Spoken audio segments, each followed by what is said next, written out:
Hello, you guys. Let's talk about Chapter 10, Lesson 3, Surface Area of Prisms and Cylinders. So, a net is a two-dimensional picture of a 3D solid. It's kind of like you peeled it apart, like you peel a banana. You peel the walls down and you peel the top down.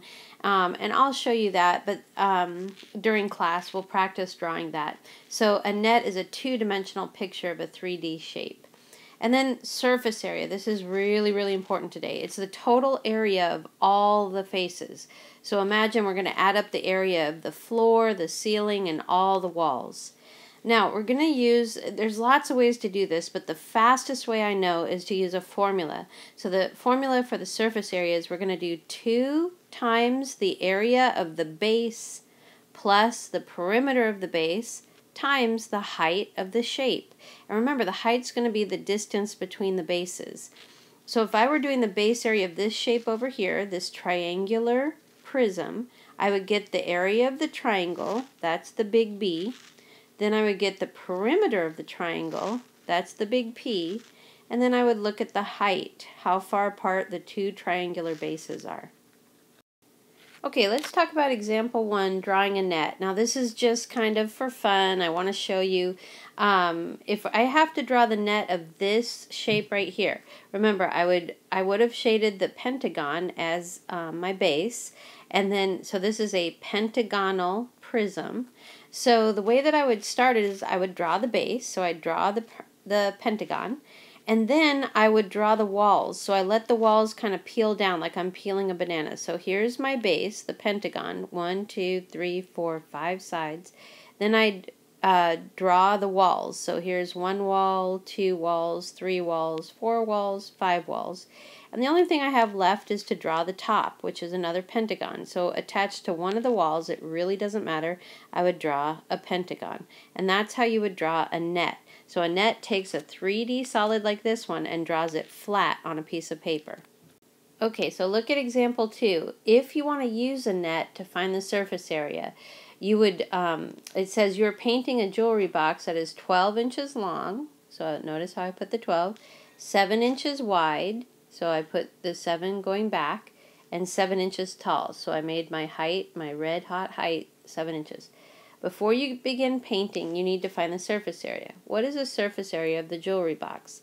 So what they did is they peeled it apart here. So the 12 by 7, so let's say, I guess it doesn't matter. One of these rectangles would be the base, and then they let the walls peel down, and then there's a square wall, and then, you know.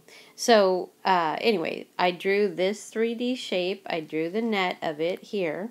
And then we could just find the area of each individual rectangle or square.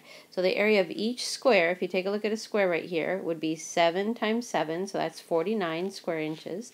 And then the rectangle would be 12 times 7, so that's 84 square inches. And then you just count. There are 2 squares, and there are 4 rectangles that are the same size. So 2 times 49 plus 4 times 84 would give us 98 plus 336. So the total surface area, we just add them all together, would be 434 square inches. And remember, this is one way to do it. Okay, but a much faster way to do it is to use the formula, surface area of a prism. So the formula, like I mentioned in the vocabulary, for the surface area, we're going to do 2 times the base area, which in this case would be a triangle, plus the perimeter of the base, so go around the triangle, times the height of the prism.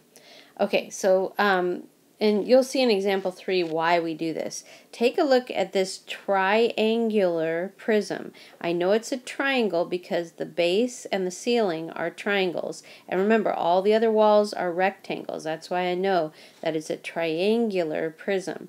So I shaded the base blue, and then I drew it over here, just this triangle, and label it. So you see the base edge of the triangle is 16, and then the sides are 17, and the height, you can see right here, is 15. So I just drew it a little bit bigger.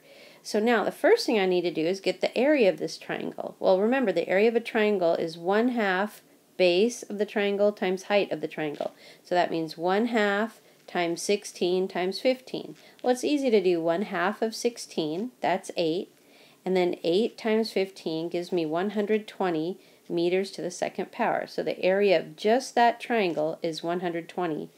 And then the perimeter of that triangle, you add up all the outside edges. So it would be 17 plus 17 plus 16, and that gives me 50. And so now I plug those numbers into my formula, my equation. Surface area equals 2 times the base area plus the perimeter of the base times the height of the prism. So I plug in the numbers. So it's 2 times 120, that was the area of the triangle, plus 50, that was the perimeter of the triangle, times the height of the prism. Now the height is how far apart the triangles are from each other. So in this case it's 24. And then you just use order of operations. 2 times 120 gives me 240. 50 times 24 gives me 1200, and then I add those together. So the surface area is 1,440 square meters. Okay, take a look. Now we're going to talk about a cylinder. So the surface area of the cylinder, the cool part is we're going to do the same thing. The surface area of a cylinder is 2 times the area of the base. Now in this case the base is a circle, plus, and rather than the perimeter of a circle, we call it circumference of the circle, times the height, how far apart the circles are. And so I just plugged it in here. So that'd be 2 times, and the area of a circle is pi r squared, plus, and then the circumference is pi times diameter of the circle times the height. And then lightly cross off example 4, and this is where you're going to write your movie clue later. Okay, so let's do this. A guided practice. Find the surface area. And we're not going to round. You can cross that out. Okay, take a look at number 1. This is a rectangular prism because they match the top and the bottom. So the first thing you do with your blue is you shade in the base and then draw an arrow, and I want you to draw the base only. So the base is a rectangle and you label it. It's 4 feet by 2 feet. Now, the first thing we do is just get the area of that rectangle. So the area is base times height, so that's 2 times 4, and that would be 8. The perimeter of that little rectangle is 2 plus 2 plus 4 plus 4. So that would be 12. And then you plug in the numbers. So the surface area is 2 times the base area plus the perimeter of the base times the height, how far apart the bases are.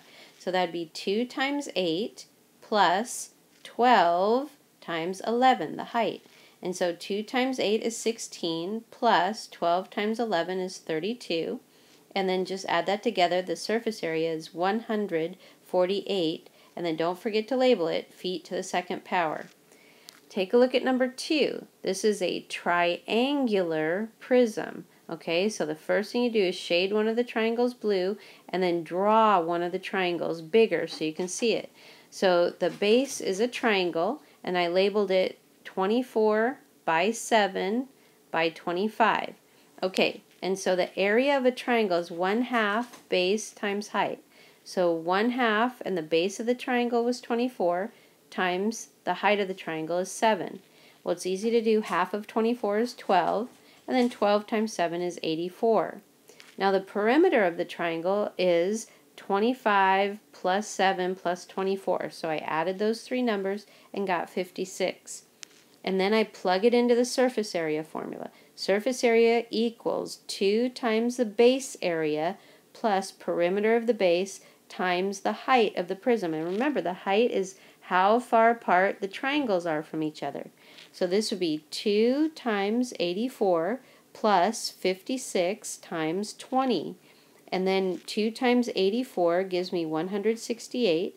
And then plus 56 times 20 is 1,120. And then I add that together to get a total surface area of 1,288. And don't forget to label it yards to the second power. Okay, take a look at number 3. For the cylinder, okay, because I see 2 circles, I know it's a cylinder, and so I shade in one of the circles, I draw the base, the circle, bigger so I can see it. And I notice that they gave me a radius of 3. So now watch what I do. The base, the area of a circle, is pi times the radius squared. Well, the radius is 3, so it's pi times 3 squared. I'm just going to do 3 to the second power. That's 9, and I'm going to leave it as 9 pi. I'll tell you why. We don't multiply until the very, very end, okay? Just leave it as 9 pi. And now for circumference is just pi times the diameter, and if the radius is 3, all the way across the circle would be 6. So that's pi times 6. So the circumference is 6 pi. And just leave it like that until the very end. I'll show you. Okay, so now surface area equals 2 times the base area.